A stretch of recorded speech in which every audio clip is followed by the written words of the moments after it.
Salut à tous, et oui, pour commencer, oui, je suis un chat astronaute. Pourquoi t'es raciste? Ah, il est raciste. Et bienvenue pour ce premier épisode de Critiquette. Aujourd'hui, nous allons nous intéresser à un film qui a fait sensation à l'époque de sa sortie. Ce film vous prouve qu'il ne suffit pas de balancer du gore ou d'abuser des screamers pour fonctionner. Bah oui.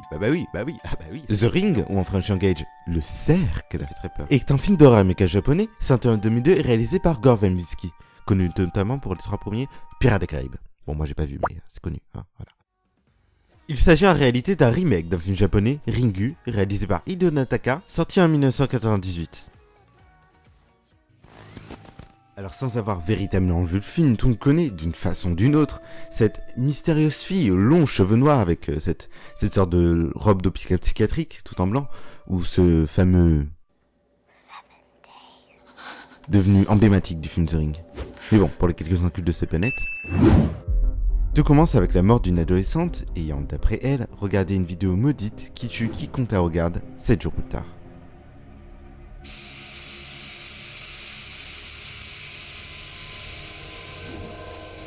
Je suis aveugle.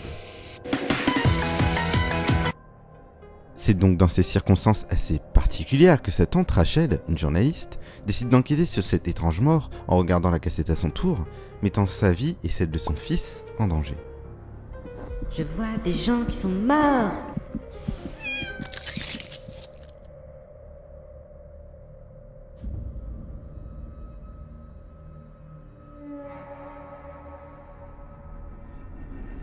Elle est donc amenée, après des multiples péripéties, à en savoir plus sur cette malédiction, d'autant plus que son fils maintenant est condamné à mourir, hein, ainsi qu'elle et son petit ami aussi.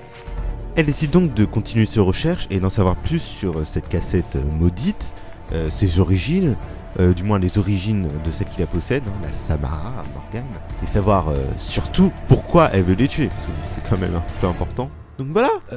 Bien sûr, il est inutile de préciser que je parle de The Ring 1 et The Ring 2, hein, et non de Rings, qui est à mon sens une énorme blague, mais on aura le temps de reparler de ça dans notre épisode. Bon mais voilà, c'est pour le côté un peu historique de The Ring. Maintenant quand on vous demandera c'est quoi The Ring? Là vous pouvez répondre. Eh mais vas-y frère, t'es trop en culte ou quoi là? Mets un like si t'en peux plus. Me remerciez pas. Information subliminale, check. Alors la grande question qu'on peut se poser c'est, est-ce qu'il s'agit vraiment d'un remake? Non en fait je m'en fous. Bah pas tellement en fait. C'est vrai que comme son homologue japonais, la cassette est au centre de ce mythe, mais Gore Verbinski arrive à mettre cette ambiance angoissante et aussi surtout collée à la culture américaine, hein. Donc remake oui, mais avec un peu d'originalité quand même. Mais bon, comme l'œuvre originale qui était inspirée d'une légende urbaine japonaise, la télévision est au centre de ce mythe qui la rend d'autant plus angoissante. D'autant plus que tout le monde possède une télévision à notre époque. Alors non, moi je suis en dehors de cette société de consommation, vous voyez, contre ce gouvernement qui cherche à instaurer une idée meilleure.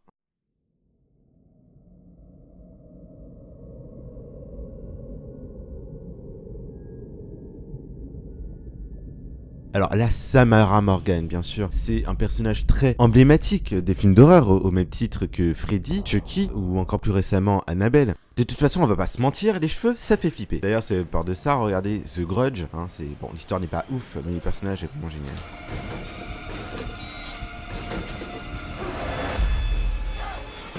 Mais bon, revenons sur cette Samara Morgan. Bien sûr, je vais vous spoiler comme un connard, donc si vous voulez pas entendre ce que je veux dire, passez directement à la suite. Enfin, je suis sûr que personne ne va m'écouter, mais au cas où. Alors je suppose que vous avez plein de questions. Pourquoi elle est aussi populaire? Pourquoi elle a une robe blanche? Pourquoi elle est dans le pluie? Pourquoi cette joue? Wow! Ta gueule! Juste ta gueule, d'accord? Très bien. Vous voyez ces enfants chiants dans les films d'horreur, vous voyez? Samara c'est ça, en fait, dès sa naissance elle est chiante. Déjà, elle pleurait jamais, elle dormait jamais. Et oui, ça c'est pas normal. Parce qu'une nuit avec un bébé, ça ressemble plutôt à ça.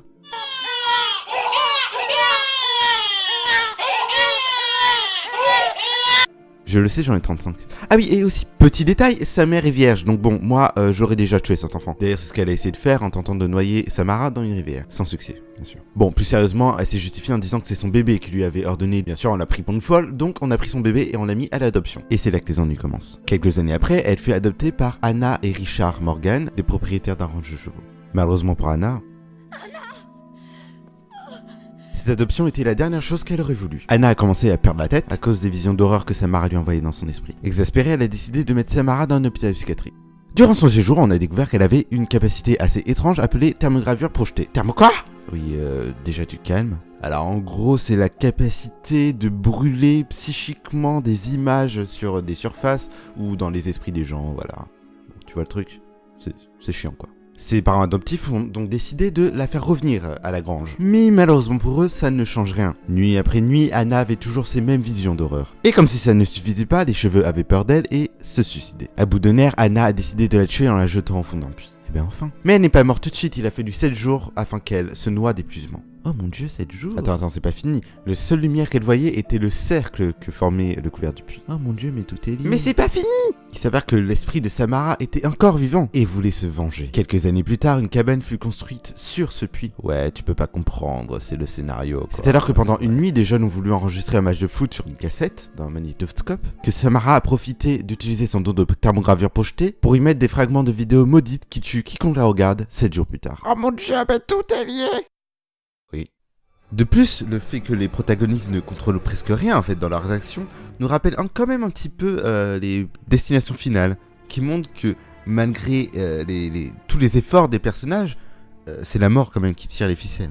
Et ben dans ce film c'est un peu pareil, on a l'impression en fait que pendant tout les 2 films, c'est Samara qui joue avec eux en fait. Enfin, ce qui est intéressant dans ce film, c'est le fait que dans la vidéo maudite, il y a des éléments en fait qui réfèrent au monde réel. C'est ça en fait qui nous tient en haleine pendant tout le film.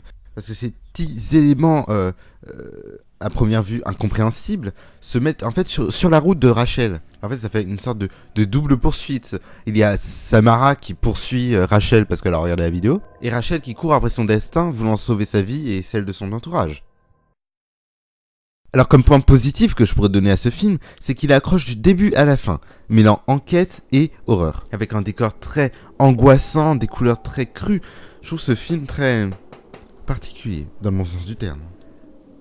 Alors en point négatif, j'en verrai peut-être 2. Alors c'est vrai que comme j'ai dit plus haut, le côté enquête c'est bien, mais il y en a qui n'aiment pas trop parce qu'on a l'impression quand même que Rachel tourne en rond, elle va à la ferme, elle va dans la ville, elle va voir son petit copain, blablabla. Bon, c'est vrai que le côté enquête c'est bien, mais on a l'impression quand même parfois qu'elle tourne un peu en rond avec son fils. Et puis c'est quoi ce personnage, a aucune émotion, il est là, il appelle sa mère Rachel, tout le monde trouve ça normal d'ailleurs, hein. C'est peut-être lui qu'on te vend. Ouais, mais tu comprends rien, c'est pour montrer qu'en fait, il est proche de sa mère, tu vois. Il est proche de sa mère, mon cul, ouais, en fait c'est surtout pour le 2. Hein. Ah mais vas-y là, tu spoil quoi, viens snap.